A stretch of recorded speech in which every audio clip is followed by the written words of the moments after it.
Good morning. Good morning and welcome to Media Pulse, the show where we help you make sense of Thai politics. This week we will start with how the so-called lightning rod of the Anutin government is back in the headlines again.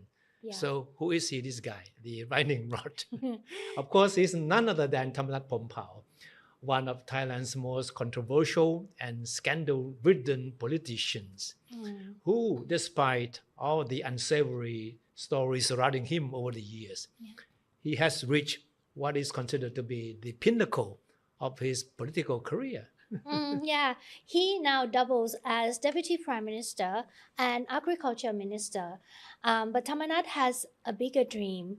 He has made no secret of his ambition for his Clare party to emerge from the next general elections as a kingmaker. And unfortunately for Thammanat, the news stories about him in the past several weeks seem to have been more about his past other than about his present job. You talk about his ambition of becoming a kingmaker. Yes. It only means that he hopes to win enough seats in the next election for his party that he will be able to determine who the next prime minister will be. Yeah, exactly. So that is his dream, right? Yeah. So back to the scandal surrounding him. Right? Opposition MPs have put a spotlight on Thammanat in the past few weeks in relation to the ongoing attempts by the Anutin government to crack down on trans-border scams, accusing Thammanat of being associated with some of the big-time scammers. Yeah. And last month there was news that Thammanat was about to be appointed to sit in a high-level committee to combat trans-border scams. Yes. And the news caused quite an uproar. One prominent politician went to the extent of saying that by appointing Thammanat to sit in the committee, it was like the government was going to use a thief to catch a thief.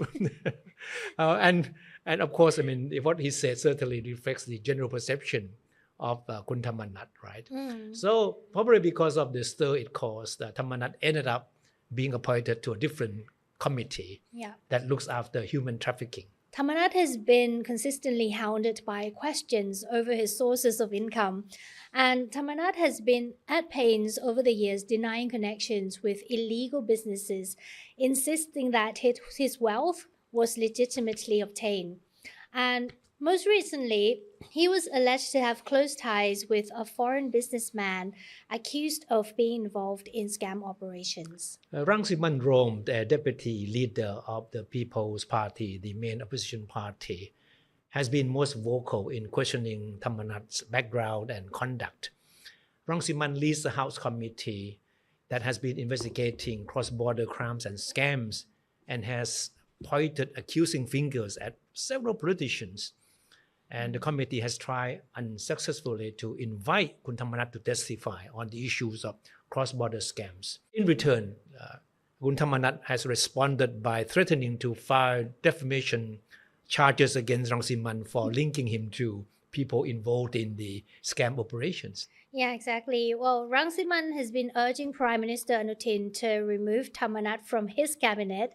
He said Anutin needs to show his commitment in eradicating underground businesses by removing the scandal-ridden Deputy Prime Minister. Now, there has been speculation that Thammanat would be a prime target if the opposition manages to lodge a no-confidence motion against the Anutin government. And it certainly doesn't help that this week an up-and-coming politician of Clare party, Thammanat's party, had his assets impounded by the Anti-Money Laundering Office. Chanapat Naksua, an MP representing the southern province of Songkhla, and his associates are under investigation for alleged involvement in online gambling. Clare party has touted Chanapat as a promising young politician who will help the party make an inroad into the southern region in the next elections. Mm. Yeah. When Prime Minister Anutin decided last month to bring the Glatam party into his coalition and grant Thammanat key positions in his administration, he must have realized already that he was bringing in a political lightning rod, knowing full well that what kind of scandals the former army captain had been involved in. But yeah, he pursued that decision anyway. Yeah. But even up to today, Thammanat has yet to shake off the effect of his conviction in the drug smuggling case in Australia over 20 years ago. Yeah. Of course, we all still remember how he was brutally grilled Yeah. in a no confidence debate in the House in connection with his prison term on drug charges in New South Wales back in 1994. He vehemently denied any wrongdoing, with Australian media at the time reporting that his conviction was a result of a plea bargain. Yeah, and Prime Minister Anutin so far has shown no signs that he will cave in to the pressure from the People's Party by removing Thammanat. Political observers believe that Anutin's unshakable association with Thammanat and his Glatam party is pragmatic one, driven by political expediency. We have to look at this in a broader political context, because we all know that there is no question that Anutin is eyeing a comeback to the government house after the next election. True, yeah. And he wants to make sure that he will have the necessary allies to help him fulfill the dream. And Thammanat, therefore, is the natural choice. Is the choice. Many political observers agree with the projection that Anutin's Phumjai Thai party will be a dominant force in the election, expected to be held by the end of March next year. And with Thammanat and his Glatam party on his side, Anutin has the assurance somehow that his Phumjai Thai party will be up in a position to form the next coalition. And meanwhile, the Glatam party has overnight become a new political magnet. Many MPs and ex-MPs from other parties looking for a greener pasture have been knocking on the door of the Glatam party, which they see as a sure bet in the next election. In essence, political observers sees Glatam party as a typical old-school Thai political party, which thrives on political expediency and largesse. And more importantly, Thammanat himself is definitely seen as its biggest magnet. Despite all his alleged faults, the 60-year-old political veteran Kun Thammanat is widely adored by the people he claims to serve, especially his constituents. While his integrity may be questioned, his charm and generosity are undeniable. He's a perfect politician in a Thai sense. No wonder then that audacious and ready to serve has become Thammanat's trademark. In fact, the label is often applied to politicians who are seen as daring enough to bend the rules while remaining effective in responding to the needs of their constituents. And Thammanat is certainly one of those who stand out. You know what the label says in Thai? ใจถึงพึ่งได้ Yeah. Be audacious and ready to serve. Ready to serve, dependable. พึ่งได้ Yeah. พึ่งได้ That means that if your constituents want anything, you are always there to respond to their need, right? Yeah. Actually, moving on to our next story, a few weeks ago, we talked about how the political future of a senator is hanging in the balance for referring to a fellow senator as a pork vendor. Remember?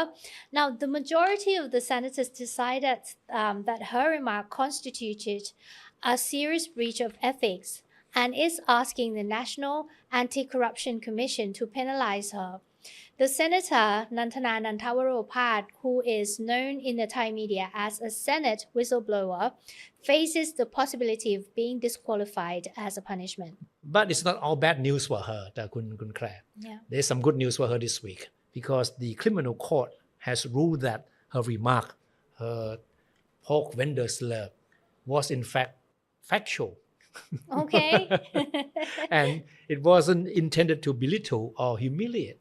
as an academic specializing in political communication, Nantana was confident that she was more than qualified to sit on the committee.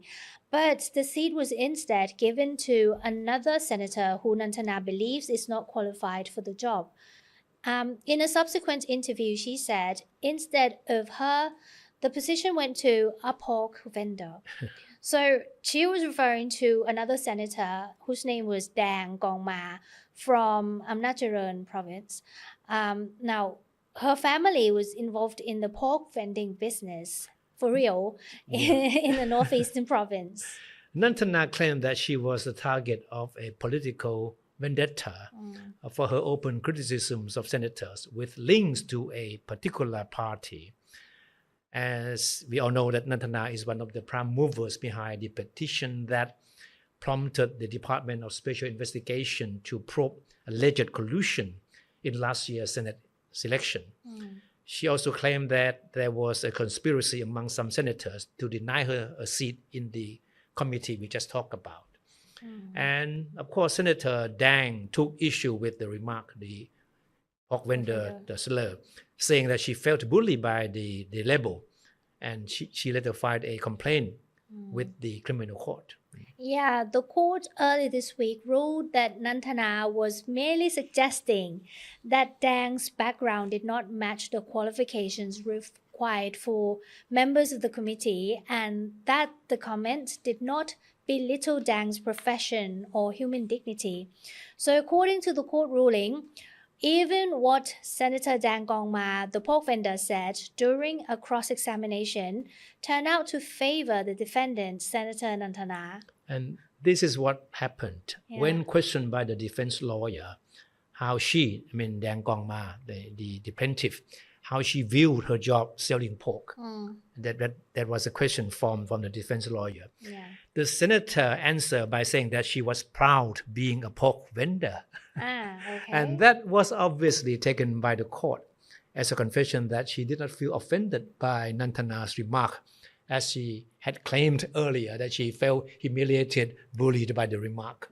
Yeah, but before the court ruling, a majority of senators late last month overwhelmingly agreed to have Nantana penalized, accusing her of a serious breach of ethics for what they saw as her insulting remark toward Dang with the pork vendor slur. The case will be forwarded to the National Anti-Corruption Commission, which will decide whether legal action is warranted.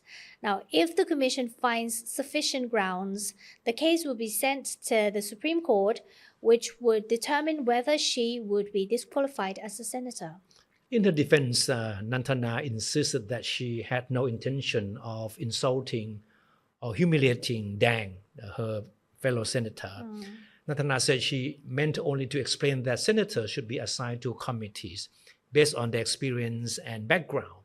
Nantana added that the action taken against her by her fellow senators was intended to silence critics of senators, especially those who are under investigation over the alleged collusion in the Senate election last year. So Nantana's political future is now in the hands of the National Anti-Corruption Commission. All right, so let's move on to the ongoing conflict between Thailand and Cambodia. It's back in the headlines again. Despite the peace accord signed in KL a few weeks ago, it doesn't look like the tensions along the border have eased very much. No, not at all. And actually, in the headlines is the Prime Minister's gestures and language that are now being read into very closely. The latest incident we're referring to took place on November 10th with landmine explosions that injured 4 Thai soldiers in Srisaket province. And while visiting them at the hospital in Ubon Ratchathani this week, Prime Minister Anutin teared up as he talked to one of the soldiers who is being treated for severe leg injury. The Prime Minister asked, "Are you okay? Are you in pain?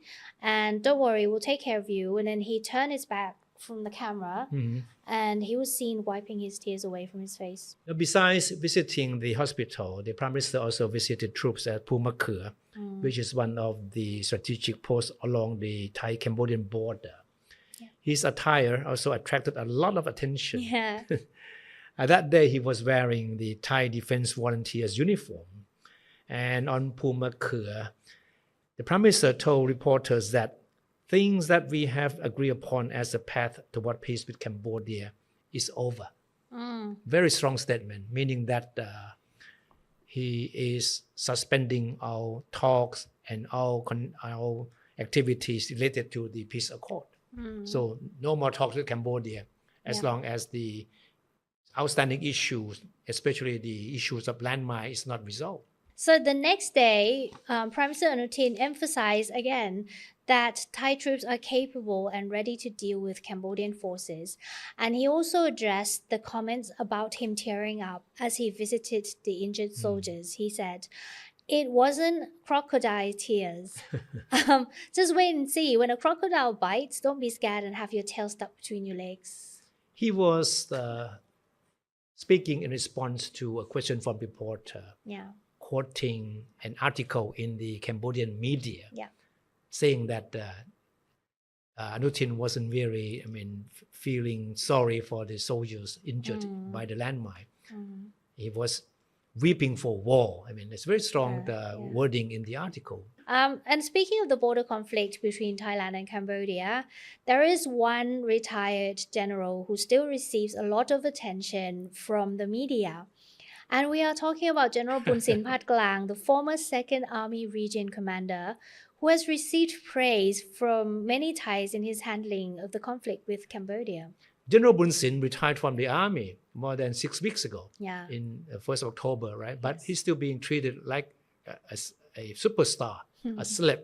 Wherever he goes, people would want to have selfies with him, inviting him to give speeches, and he never disappoints anyone.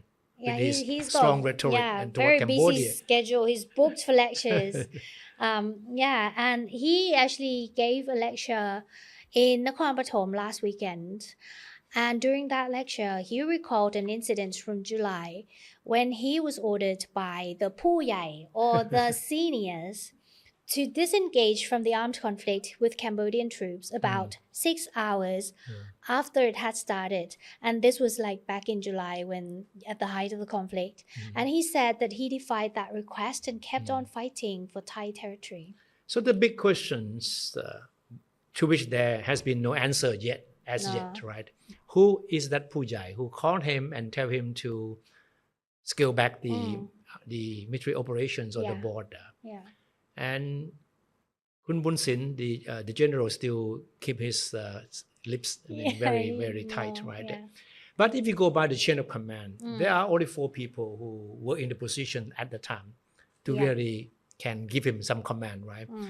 Then there was the chief of the armed forces, the chief of the army, the defense minister, and the prime minister, who happened to be Kun Phumtham Vechayachai at the time, right? Acting prime minister.